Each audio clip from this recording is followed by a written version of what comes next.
ठंड में 5 जुगाड़ू बहू का बांस का ससुराल। मुझे नहीं लगता कि हम ये कर पाएंगी, ये बहुत ज्यादा कठिन है। ऊपर से ठंड में हाथ पैर भी सुन्न पड़ रहा है, सारे शरीर का खून जमने को हो रहा है। नहीं पुष्पा, हमें ये करना होगा। जब तक तुम खुदाई करोगी तब तक हम बांस से आधा मंडप बनाने का सामान तैयार कर लेंगी। कोशिश करती रहो, हम ये कर सकते हैं, हमें ये हर हाल में करना होगा।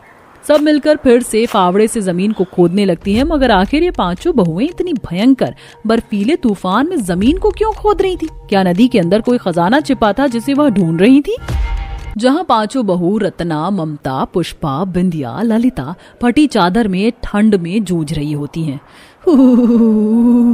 हमारी झोपड़ी के अंदर बर्फ जितनी ठंडक पैदा हो गई है, ऊपर से इस फटी चादर में ठंड नहीं भाग रही, हाथ पैर ठंडे पड़े हैं। कुछ जुगाड़ लगाना पड़ेगा वरना सर्दी के मौसम में सोना दुश्वार हो जाएगा। ऐसा बोलते हुए ममता जूट की बोरी को चादर में सिलकर ओढ़ लेती है। अरे वाह, क्या धांसू जुगाड़ लगाया है तुमने तो। ममता, इस बोरी के अंदर तो मखमली रजाई जितनी गर्माहट है, अब हमें रात भर कपकपाना तो नहीं पड़ेगा। बस हम 5 के पति जल्दी से कमाकर लौट आए। लाला का उधार भी हमारे सर पर इतना ज्यादा चढ़ गया है, हर दिन टोकता है, ऊपर से कई महीनों का किराया भी सर पर चढ़ गया है।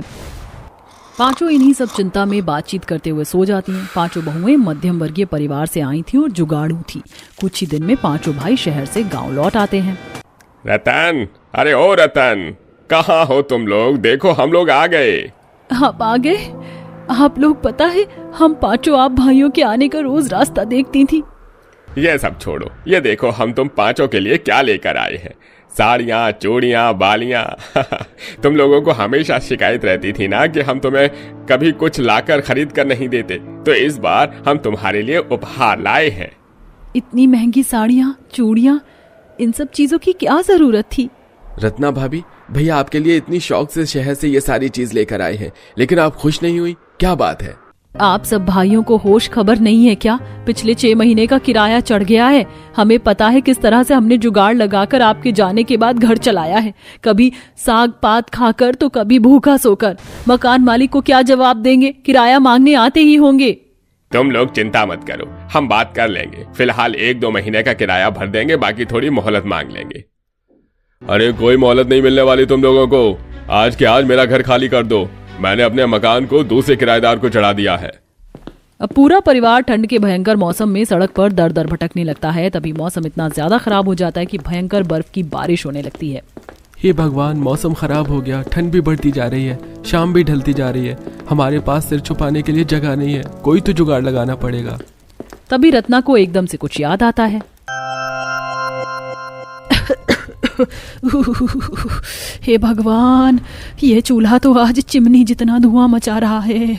लकड़ियां उससे इतनी भीग गई हैं कि आग नहीं पकड़ रही हैं। पुष्पा, लकड़ी बुझा दो। रत्ना जिज्जी, आप मुझे 10-20 रुपए दे दीजिए, मैं उपले ले आती हूँ खरीद कर।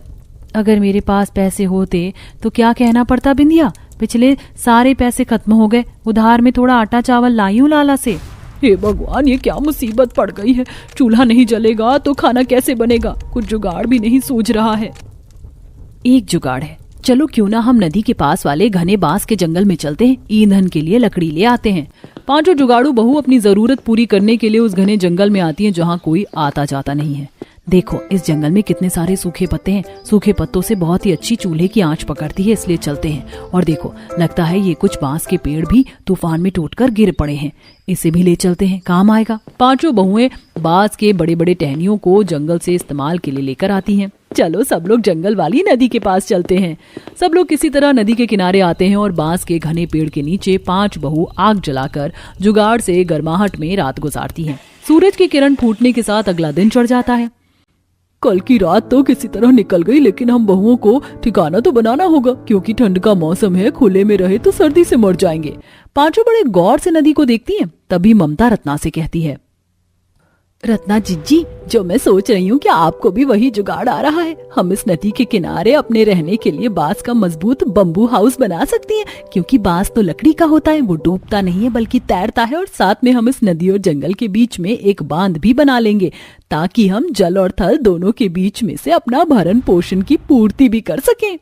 ये तुमने बहुत ही अच्छा जुगाड़ लगाया ममता। आज तक हम गरीब जुगाड़ू बहू ने छोटे मोटे जुगाड़ किए थे, लेकिन आज हम जुगाड़ से घर बनाने जा रही है। किसी ने ठीक ही कहा है, जिसका कोई नहीं होता उसका ऊपर वाला होता है। अब पांचों ठंड में कांपते कांपते बांस के पेड़ काट कर घर की नींव रखती हैं। तभी बांस के घने पेड़ से एक सांप कुंडली मारकर उनके सामने आ जाता है। सांप, बचाओ बचाओ।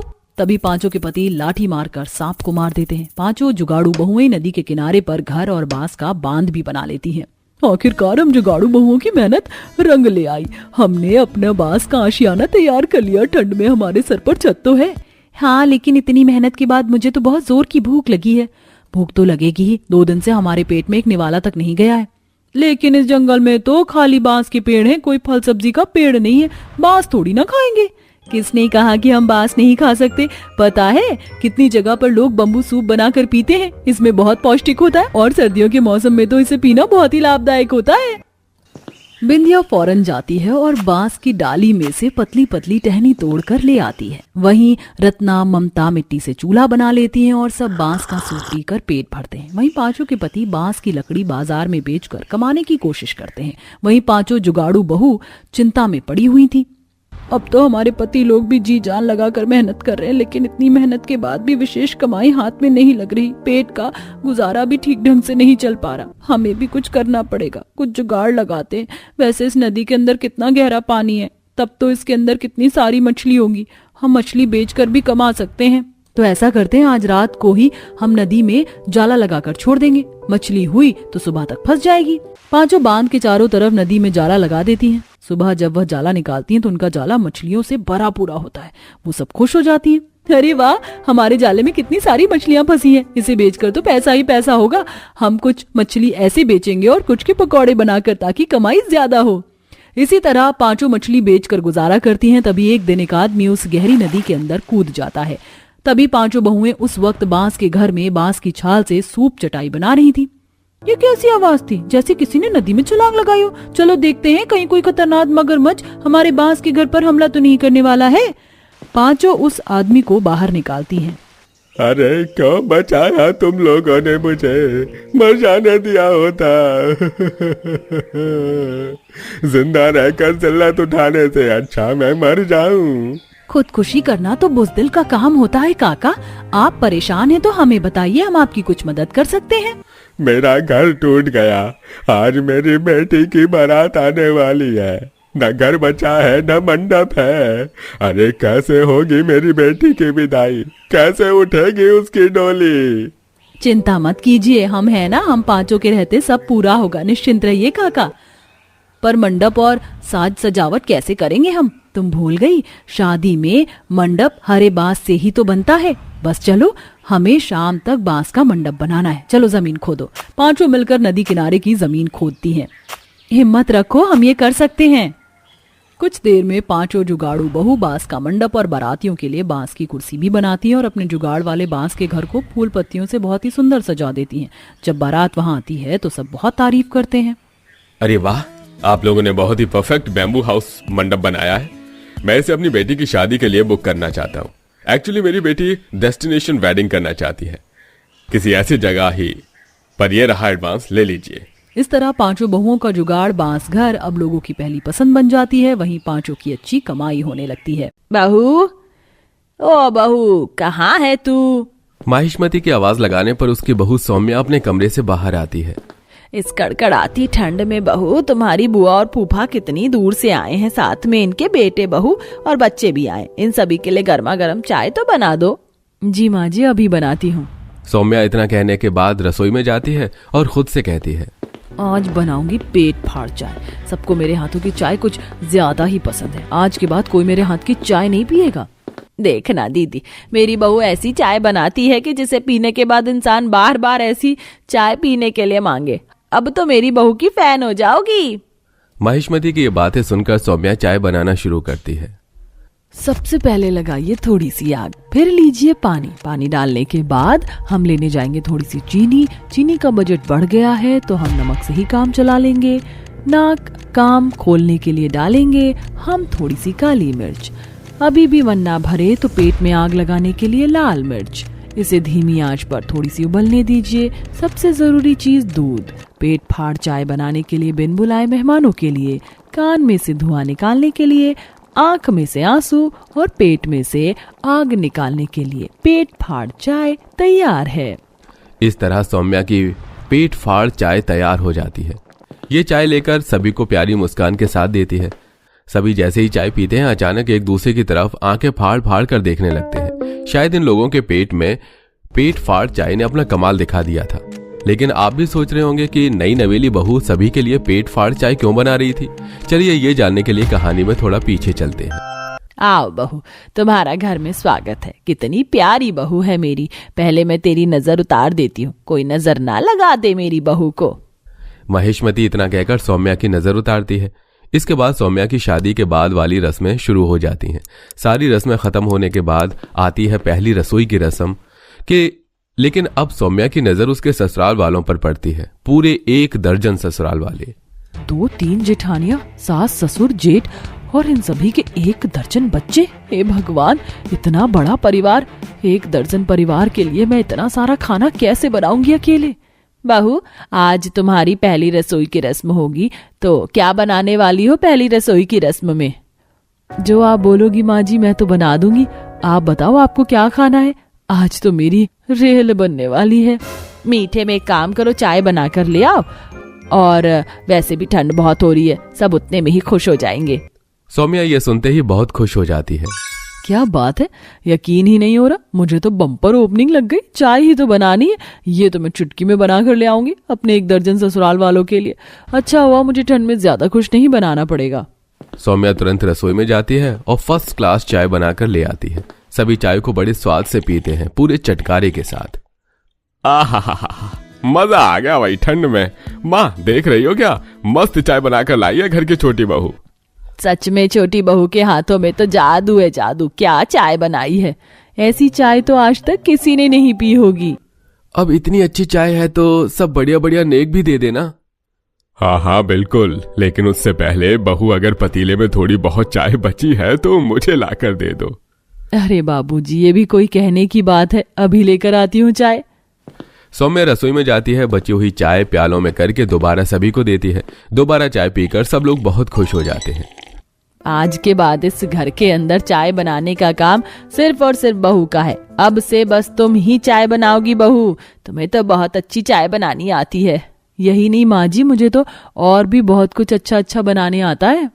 सौम्या अपनी पहली रसोई की रस्म में चाय बनाकर बहुत खुश थी, क्योंकि सभी को उसके हाथों की चाय बहुत पसंद आई। साथ में उसे ढेर सारा नेक भी मिला। 1 दर्जन ससुराल वाले हैं, लेकिन देखो सिर्फ चाय में ही खुश हो गए। भगवान ऐसे ससुराल वाले हर किसी को दे। सौम्या कमरे में बैठकर अपने नेक के पैसे गिन रही थी कि तभी सास की आवाज आती है।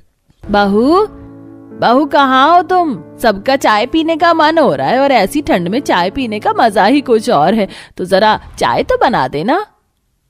अभी आधा घंटा भी नहीं हुआ होगा और फिर से चाय। चलो कोई बात नहीं, बना देती हूँ। सौम्या अपने कमरे में रसोई में जाती है। सभी के लिए गर्मा गर्म चाय बनाकर 1 दर्जन ससुराल वालों को देती है। ये चाय भी बहुत अच्छी बनी है देवरानी जी, बहुत अच्छी चाय बनाती हो। तभी महेशमती पड़ोस की औरतों को भी घर पर ले आती है। बहू एक काम करो, ये हमारे कुछ खास पड़ोस वाले हैं, उनके लिए भी चाय बना दो। जी माँ जी, अभी बना कर लाती हूँ। सौम्या रसोई में जाती है और चाय बनाना शुरू कर देती है। सुबह से ये तीसरी या चौथी चाय बना रही हूँ। पता नहीं कितनी चाय पीते मेरे ससुराल वाले, हद हो गई है। सौम्या पहले दिन पर ही परेशान हो चुकी थी, लेकिन अभी तो इंटरवल बाकी था। अब घर पर कोई भी मेहमान आता तो महेशमती तुरंत ही अपनी बहू सौम्या को आवाज लगाकर बुलाने लगती। अरे बहू सौम्या, जरा नीचे तो आना। हे भगवान, आज फिर मेरी सास किसी को उठा कर ले आई घर पर। सौम्या अपना खाना छोड़कर रसोई में जाती है और चाय बनाने लगती है। इस तरह उसे दिन में कई बार चाय बनानी पड़ती। एक बार आधी रात के समय घर में चोर घुस आते हैं। तीनों बेटे मिलकर एक चोर को पकड़वाते हैं। इसी के चलते पूरा परिवार नींद से जाग जाता है। चोरों को भगाने के बाद हम लोग काफी ज्यादा थक गए हैं और अब तो चाय पीने का मन कर रहा है। सौम्या, जाओ चाय बना कर ले आओ। आधी रात में चाय? ओह जेठानी जी, इस समय चाय कौन पीता है?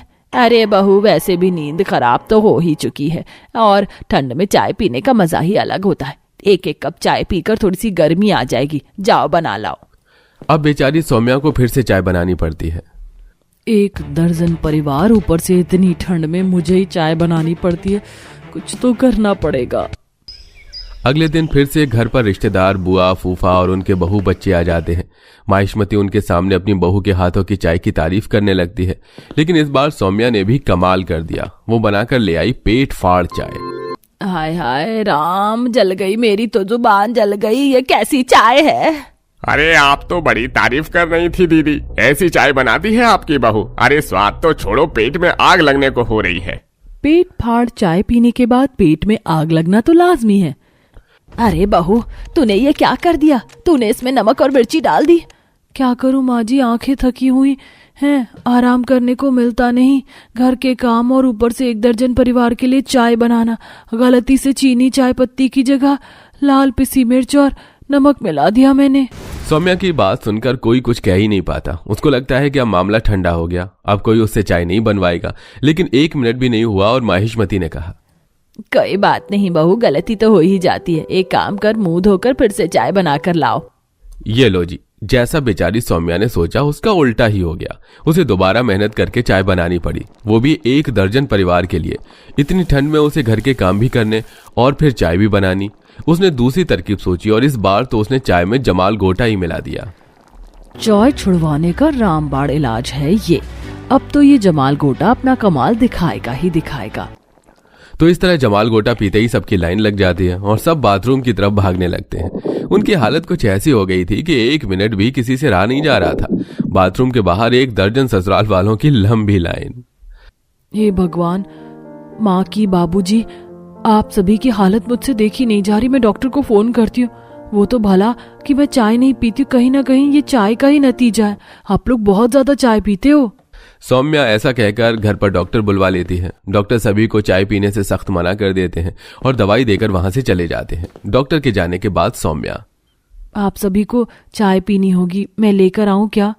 नहीं नहीं नहीं नहीं, कोई चाय नहीं पीनी, आज से चाय पीनी बंद। लेकिन आप सभी को तो चाय बहुत पसंद है ना मेरे हाथ की। ये भगवान, आज के बाद कोई चाय नहीं पीना। ये आखिरी चाय थी हमारी, बस। बहू, आज के बाद कोई चाय नहीं बनानी। तो इस तरह 1 दर्जन ससुराल वालों की ठंड में चाय पीनी बंद हुई। सबने चाय पीना बिल्कुल ही बंद कर दिया।